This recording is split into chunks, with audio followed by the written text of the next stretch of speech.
দেখো আমার চিংড়ি মাছের রেসিপিটা প্রায় হয়ে গেছে। এবার আমি নামিয়ে নেবো। এভাবে তোমরা বানিয়ে খেয়ে দেখো, ভালো লাগবে, টেস্টি লাগবে।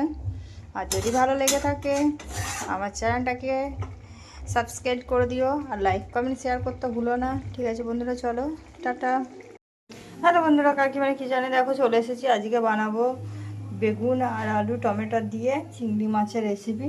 তার জন্য আমি চিংড়ি মাছটা ভালো করে কেটে ধুয়ে নিয়েছি। এখন কড়াই তেল দিয়ে দিয়েছি। এখানে চিংড়ি মাছগুলো ভালোভাবে ভেজে নেবো। আর এখানে কেটে নিয়েছি আলু, বেগুন, টমেটো, লঙ্কা আর পেঁয়াজ। আর এখানে আদা, রসুন আর একটু সর্ষে পেস্ট করে নিয়েছি। এবার দেখতে থাকো আমি কীভাবে রেসিপিটা বানাই। দেখো বন্ধুরা, মাছটা আমার ভাজা হয়ে গেছে। এবার আমি তুলে নেব। এবার দেখো আমি কড়াইয়ে তেল দিয়ে দিয়েছি। আমি এই সবজিগুলো এখানে অ্যাড করব, ভালোভাবে একটু ভেজে নেব। এখন দেখো আলু আর বেগুনগুলো আমার ভালোভাবে ভাজা হয়ে গেছে। এবার আমি পরিমাণ মতন লবণ দিয়ে দেবো, আর দিয়ে দেবো পেস্ট করে রাখা মশলাটা। এবার আমি একটু ভালোভাবে কষিয়ে নেব।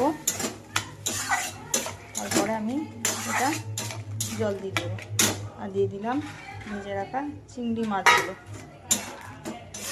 ভালোভাবে কষিয়ে নেব। দেখো আমার চিংড়ি মাছের রেসিপিটা প্রায় হয়ে গেছে। এবার আমি নামিয়ে নেবো। এভাবে তোমরা বানিয়ে খেয়ে দেখো, ভালো লাগবে, টেস্টি লাগবে।